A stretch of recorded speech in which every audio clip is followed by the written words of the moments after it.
What is going on, Quincy the Reefers? Thank you so much for joining in. I did want to wish you all a happy New Year's. I hope you had a great New Year's Eve, great New Year's Day, great Christmas Day, and I hope 2025 brings you everything that you are setting yourself for to get or want or do for 2025. Let me show you. These are the reflectors for the Quanta Atlas. So let's talk about what's going on with these.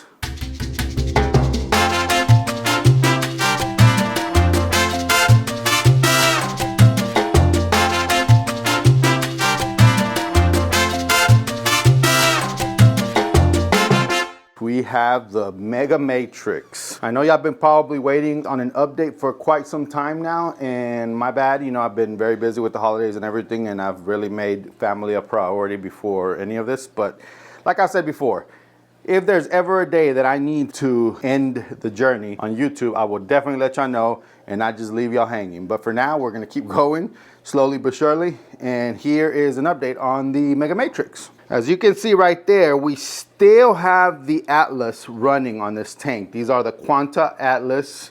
I'll leave a link to their website on the description below so that you can go see everything that I read before making my decision as well. I'll also leave a link to the owner's Instagram channel and YouTube channel in order for you to be able to go check out his content and see where he's coming from when he decided to make these lights. That being said, it is still running, and as white as you see it on screen is as white as it actually looks in person. And at first, it really did take me a minute to kind of get used to it being all that white. This time of the day, which is 2 o'clock, but I would say maybe when it turned on around 11 or 12, that they ramped up to the percentage that I have them, is where the perfect white balance is set to where I really find it pleasing. At this point right here, I also find it pleasing, but there's at the very peak of the day that there's a little yellowish hint to the light, which is the part that I really don't like, and I would like to add some blue. So I'm gonna keep it straight honest. The light itself is amazing. The spectrum itself at this time of day is amazing. I do miss the controllability when it comes to being able to dial in, to put in a little bit more blue, to put in a little bit more white or green, or whatever the case may be. But if you read this gentleman's page, you will see that he did a lot of research and created the perfect spectrum blend for you not to have to mess with it. Now, where I would want to mess with it, and I think anybody else probably would like to mess with it, is going to be adding blue. And how do we do that? Well, for right now, what I'm doing is I'm doing so by having actinic blue T5s, but it does not really make a difference, to be honest. I was thinking that it was going to make a big difference when I turn on the blues, but the reality is that it's not. The difference is when the Atlas turn off, completely off, and then the only things that are on is the actinic blues for the T5s. But even then, it doesn't give you that blue pop that you look for towards the end of that day. So I love the white look. So that's one thing that I will tell you. I know there's some people that just like that blue look. And if that's all you like and you don't think that this is something you can get into, then I will tell you right now that this is not the light for you. But there's no way that you can tell me that one of those blue lights will make the fish look as great as they do on camera right now, where you can literally see every color that these fish have. Like, it actually looks a little washed out on camera because as always, you're not able to capture the true colors for these fish. Like right there, they look washed out. But to the eye, they're super bright pink, super bright yellow, super bright orange. And that's something that this light does, and I really, really appreciate it because I love fish as much as I love corals. When it comes to the corals, you won't see any of that fluorescence. I'm not gonna sit here and lie to you that you will see it. You won't. What I see is and I wish I had a camera that could really zoom in. That's something that I'm working on. What I see is the amount of polyp extension that I've been able to get out of these corals since I've had these lights over them. And I'm not trying to talk mess about the Ecotech. I believe that you can, it's been proven that you're able to grow coral with the Ecotech, but I felt like I did not have enough lights. I had 3 on each side, at some point 4 too on each side of the XR15s, and I feel like maybe I needed 2 rows of those in order to really get some really good par and spectrum that these corals would like. At least maybe I didn't have the right settings. Again, I don't want to talk mess because I'm not a professional. Maybe I didn't have the right settings, although I used AB+. But there's a significant difference on what I see here under these lights than what I saw under the Ecotech. One of the big ones is, I actually, here's on the sand bed, I have this rainbow loom. I actually had fragged this off from this section right here because at some point I was actually gonna sell this whole rock. And the middle of this was all white out because of course is where I fragged it, and then I scraped it a lot thinking that, hey, let me just scrape the skeleton of this. Under the Ecotech, it wasn't really doing much there, but ever since I installed these, the growth, the amount of growth that has happened, like, you know, look at that. It has a bunch of branches coming out and how fluffy it looks with all those polyps. This is one example of what I've been able to achieve with these lights. But there's always the cons, and I want to keep saying them because I want you to, before you, if anybody were to go purchase them and expect something that, you know, maybe I didn't mention or whatever the case is, and then you get them and then you're like, oh, I don't like these. It's that controllability. The only controllability that I have with these lights is a 0 to 10 volt cable running from these lights to my apex, so where I can dim them from 0% to I do 90% at the lowest setting. One of the things I mentioned before is that there's a setting right here, and I'm gonna have to put a picture from their website right here. You'll see the picture where you're able to control 3 different settings for these lights, and it's 150 watts, 200 watts, and 240 watts. I have it set at 150 watts, and out of the 150 watts, I run it up to 90% of that 150 watts because I'm able to achieve the par that I want with the T5s and the lights, and therefore I don't need the full potential of those lights, which is another thing that I love, is that I'm literally running these lights at less percentage than what I had the other ones and still being able to achieve what so far I'm able to see. Now that's as much as the controllability that you will have with these lights. You will not be able to dial the individual diodes that these lights have. You'll see a lot of violets, UV, cyan, whites, blues. You won't be able to dial each of those individually, unfortunately.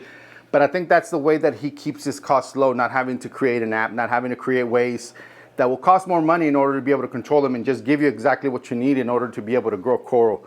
Now, his main emphasis are that these lights are really meant for like grow out systems, like for coral farmers. And I honestly believe that this light can really be used by anyone with a large tank, to be honest. It doesn't necessarily have to be from a commercial level, as long as you have a big tank, right? But as a matter of fact, let me tell you something I'm gonna do before I forget. You see 4 lights here, and these 4 lights do wonders. But I could literally run this tank with just 3 lights, and I am going to, because when I do the addition of his bars, that's another thing I failed to mention. I don't get the blue pop that I want with these actinic blues, but the end goal has always been for me to hang these lights a different way with the reflectors. And that's another thing I didn't even mention. Without the reflectors, this produces a lot of spread and a lot of par.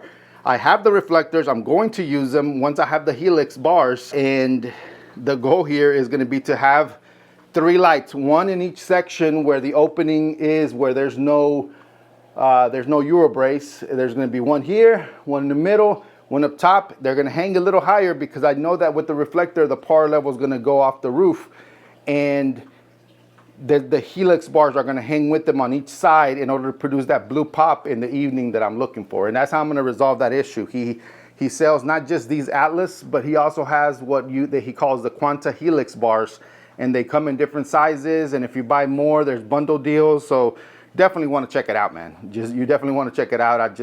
I've been so impressed with these bars, with these lights. One of them I haven't decided if I'm going to use over my frag tank with more Helix bars or over the LPS tank yet. I've just been so impressed with the growth rate and the growth and the polyp extension of these corals that I really feel that I need to get one over at least my frag tank. And then I want to see how it would make an LPS tank look. So I might put it over that tank first before I put it in its final resting place, which would be the frag tank. And that's of course videos to come. So if you want to make sure you're following along on, you know, what I do here and my journey through this reefing hobby, then you want to make sure that you hit that like button. You want to make sure that you subscribe. You want to make sure that you hit the notification bell so that it gives you a notification every time that I put out a new video. Man, I've said it so many times that I don't even stutter in those. I don't have to edit that part out because the other ones I'm like thinking from the top of my head is not scripted at all. So all that being said, I don't have all the parts yet to be able to hang these lights. So at some point I'm going to hang these lights without the T5s. I need to then sell the T5s and then use that money to get the Helix bars. But in the meantime, the only thing that's going to be hanging over this tank itself is going to be the Atlas without any blue, and I'll have to, you know, just enjoy that for some time to come until I'm able to get the Helix bars. While I wait for the equipment that I need, I'm actually going to do some plastic dip spraying on the reflectors because I'm looking for a certain color combination. And definitely excited. Let me show you what I'm doing. So here is one of the reflectors. We are in my garage that at the time right now, it's pretty messy in here, but here's the rest of the reflectors that he sent. You'll see 3 of them here and then 1 there on the floor. And that's because we're about to start painting them. Again, it's a mess in here, so excuse the mess around you. Anyway, so here's what I'm going to be using, Plasti Dip. Why Plasti Dip? Because it's able to take high heat and you're able to remove this. Telegram is the one that actually advised that I use some Plasti Dip because I'm always able to remove it and repaint it a different color if I want. And in this case, it's going to be white. There's going to be a white and black combination that I think will go well with the room that the tank is in. All right, and here I am. I'm gonna actually get started on painting these because right now they're silver and I don't really want a silver reflector hanging over my tank. So I'm gonna start painting these and then I'm gonna get back to you to show you what the end result looks like. All right, and here you have it. This is 3 coats so far. I think I'm gonna do 1 more just to be on the safe side. But as you can see, this is 3 coats of the white Plasti Dip. This is the marker that I probably should have noticed, and you could easily take that off with alcohol, but I didn't. I'm just gonna leave it there. That was to do the cutout in order to be able to put that cardboard right there so that none of the paint would go inside. But as you can see, it's literally done. I'm just gonna do one more coat, which I just did 1 coat. That's why it looks a little shiny. 1 more coat of it, and then I'm gonna move on to the next one. All right, I figured you don't really care to see what that's gonna look like, right? Once I'm ready to install it and hang these up, then of course I'm gonna bring you out for another episode here on an update for the Mega Matrix. But for now, that's exactly what's happening. I'm not 100% sure if I'm gonna still keep the 4 or do 3. Right now the thought is 3.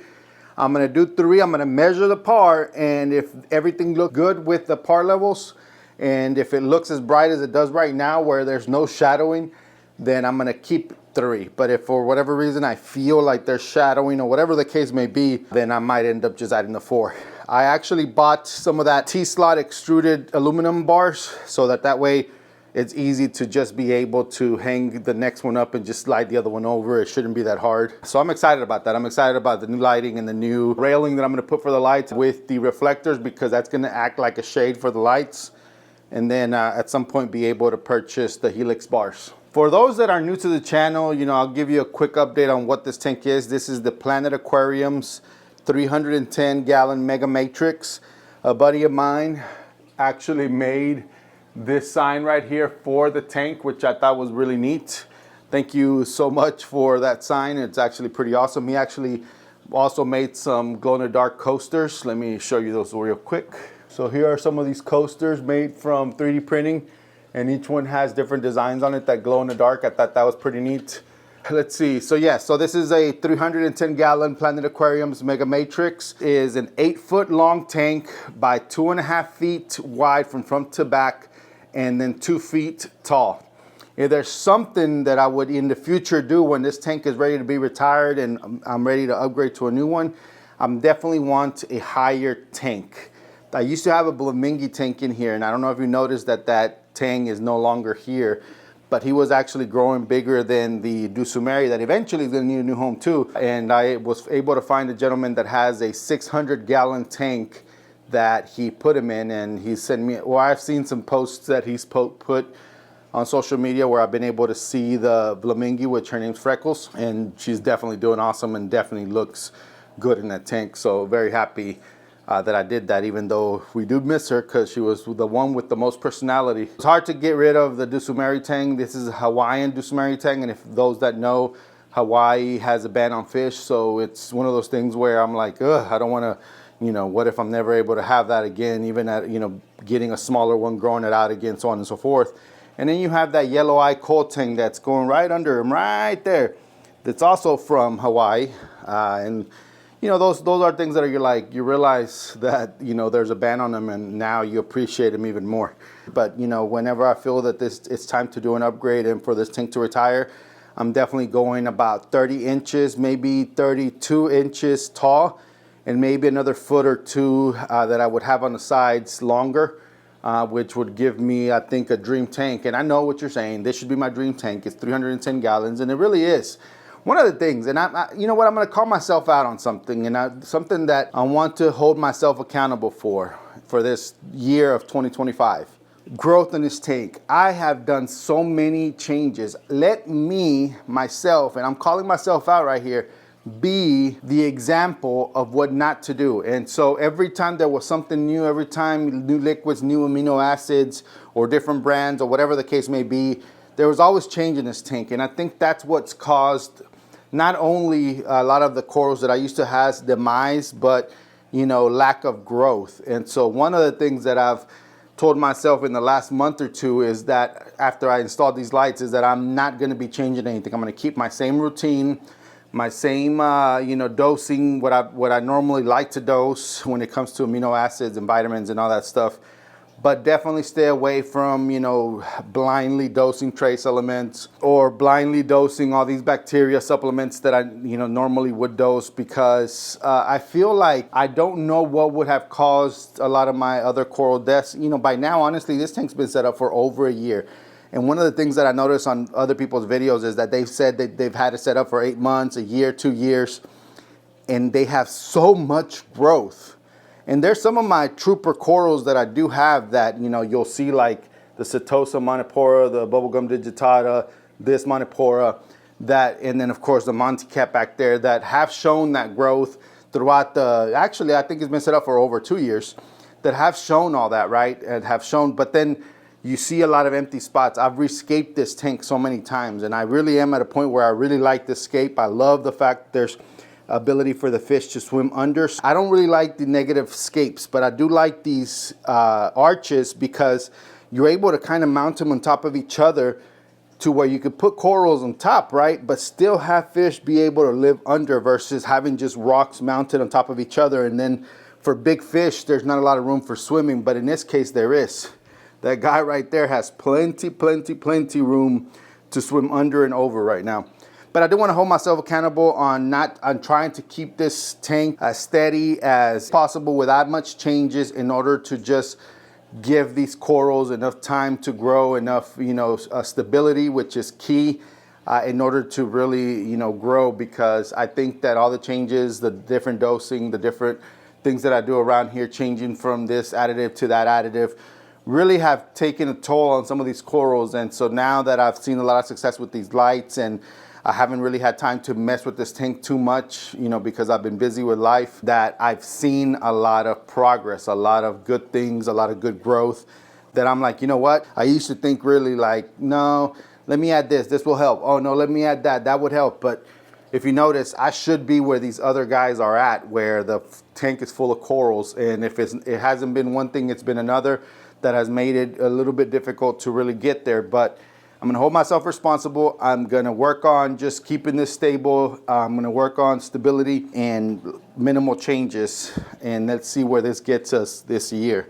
You know, I hope you really consider subscribing and following along for the ride, and those that are subscribed already and have been following, thank you so much. So here's one last look before we sign off, and then I'll bring y'all back for an update on another tank.